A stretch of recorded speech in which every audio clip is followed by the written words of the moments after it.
Араппен суу отуруп берсин, 2 жыл бойы суу отуруп атканда быйыл өлдү мотор. Кара моторун алып кетишкен, несин алып кетишкен, колоколарын алып кетишкен да. Жаным келген иштеген эмесмин. Оталып майчы күтөп иштебей, анан алып кеткен адамдычы. Анан кара бир жерде ошо жалап кетишти окшойт. Кышкысы мана иштейт. Жайкысын токтотпады, жайкысын кереги жок. Кышкысы бизде могу суубузду отурабыз да, толуп калган суубузду отурабыз. Рудага келиш үчүнчү. Ошондо гана колдонот. Так жайкысын турат, жайкысын. Бир ай, 1,5 ай сурап келүүчү.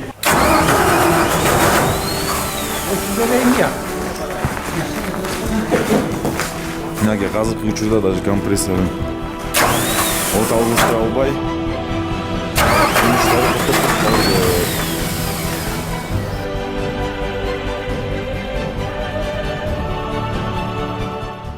Макмалда 14 жыл иштедим. Компаниясы болуп турган убакта болчу, азыр эле жакында эле ал Кытай тарапка өткөрүп беришпеди. Эмне үчүн макмал кыргыздар менен Кытай тарапка өтүп кетти?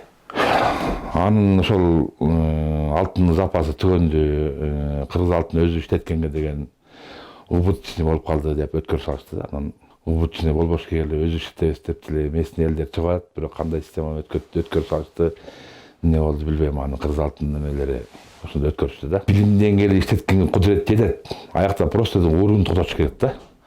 Аяк деген ошаттын чоңдору совместный болуп атат, баары деген ошол өстөрүп урдап атат да. Бул кыргыз алтын системасына деген көп нерсени өзгөртүш керек. Основной специалисттер деген келсе деле бүт партияң урдайт, кымырып кытчат. Ошонун негизинен болуп атат да. Негизи эле кыргыз алтын системасында деген бизде мындай да, алтын чыгып атат, кыргыз алтында акча жок дейт да. Алтынды чыгарып аткандан кийин мисалы үчүн биз деген билебиз да, канча кетип атат, канчадан добывать берип атабыз биз деген, результат алтынды чыгарып деген фабрикадан деген жеп коюп атат да. Жылына план каралат, 60 килограмм, 80 килограмм депчи.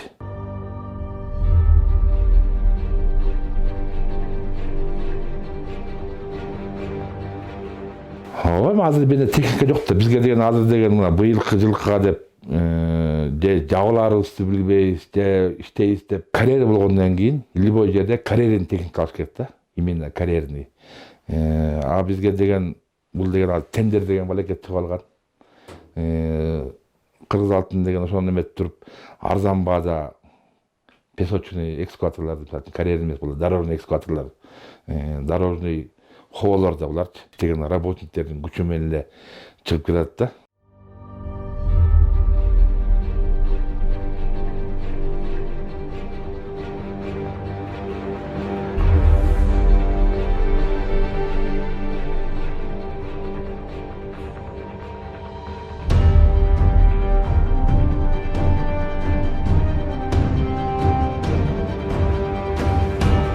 Ошол жерде канча зарплата аласыңар ушундай суукта иштеп атып, байкелер айтып берип коесуңарбы? 9 миң, 12 миң. 9 миң?